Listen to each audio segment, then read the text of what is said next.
Welcome to Grumpy Plumber. I am Jordan. This is my dad, Jim, the Grumpy Plumber. Today, we're going to help those homeowners out there who want to do it themselves, because my dad is big about doing it yourself, figuring out how to do it.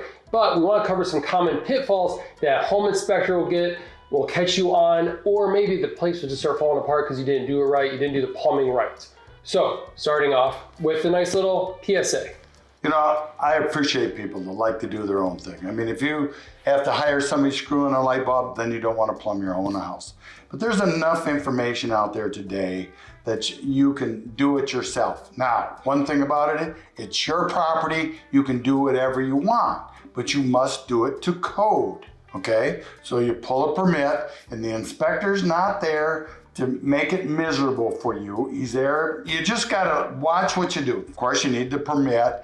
Then you start off, you gotta use the proper pipe size. Number one is pull a permit. Is a good idea for plumbing. Yes, pull a permit. Okay. Yeah. And if you're confused on what's needed, you can usually go to your city or county website to figure out what's required for plumbing permits. Right. You're gonna have to get a building permit to build the house, so the plumbing permit and the electrical permit and the heating permits all come right along with that. So you'll do all that. And then number two pitfall is the proper size of pipes. Water closets need 3-inch, wash machine are 2-inch, shower drains are 2-inch, lab drains are 1.5 inches. Some states are even 1.25 inches. So number three. Enough slope on the pipe, not too much. It's 1/4 inch per foot. So you don't want to go over that, and you don't want to go under that on the pipe size of that. So this is like the drain coming out of the sink. Like in my house, we have a crawl space, so it's that slope of the pipe with the drain line going all the way to the septic system. Yes, correct. Okay. So that's the slope you got to have. The next thing is make sure, number 4 possibly, is make sure everything is strapped right. Vertically, I think it's every 6 feet. Horizontally, it's every 4 feet. Is that for drains and for water lines? No, that's just for drains. Water lines, you strap them about every 10 feet. Or, you just kind of look at water lines. You want to, if they feel like they're rattling or something like that, strap them again. You don't want that rattling later when somebody slams a faucet, on that. Number 5. Number 5 would be when you get to trimming the house. I don't like air gaps, but you got to install one. Most inspections say you have to have an air gap on the kitchen sink. You have to use the proper drain traps on all the fixtures, shut-off valves, supply lines, the supply lines. Most people are using stainless steel braided supply lines. That's the easiest way to do it. Wax rings for your toilets. Make sure your flanges are flush or just above the finished floor, like a 1/4 inch is the best way. Then you only need 1 wax ring to do that. All that, your faucets, have to be, nowadays, they don't really check it, but you need, like on a lab faucet, 1.5 gallons per minute, or shower valves. Some places will look at that. Water restrictors there, but that comes in the faucet. That's something you don't have to buy extra. Another thing is outside faucets. That's part of the job too, in the trim. They're gonna look at it. A lot of states require vacuum breakers on it so that the water can't flow back into the house.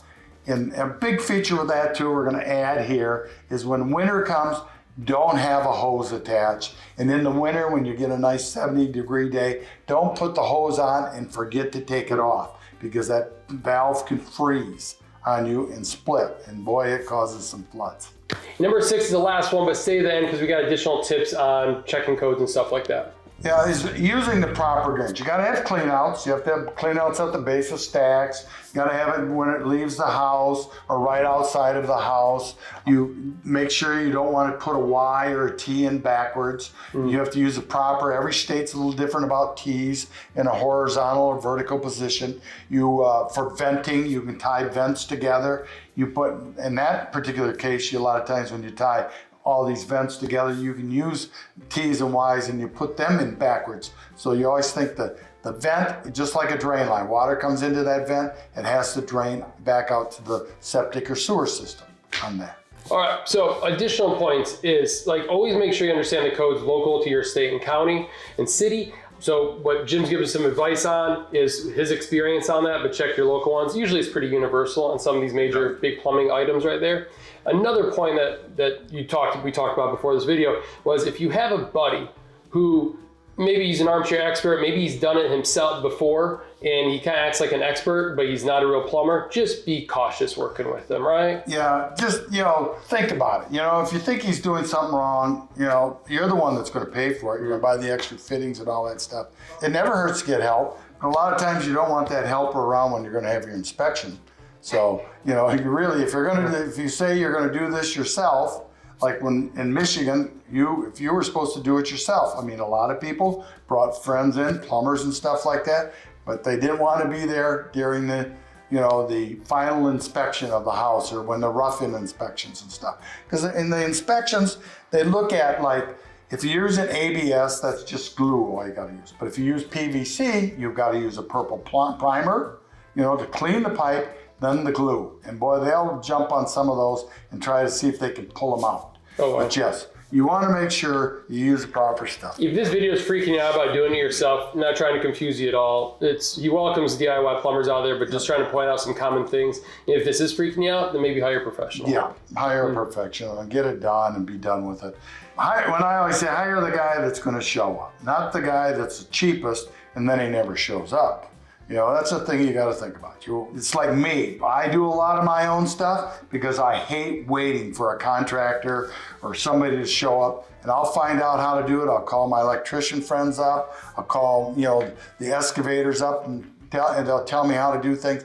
But, you want a contractor that's going to show up, because otherwise that house can sit there forever.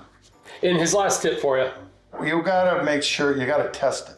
So all the drains have got to be water tested. So you fill them up above the highest fixture, and you're supposed to, you put it on usually before the inspector gets there, like maybe the day before, or if it's in the wintertime, you do it in the morning and make sure that you don't have any leaks. And the same thing on the water. You want to hook up the water or air test it is another way to do it with the water lines. That's the best way to do it, is just air test or use air to test the piping to make sure it's good and solid.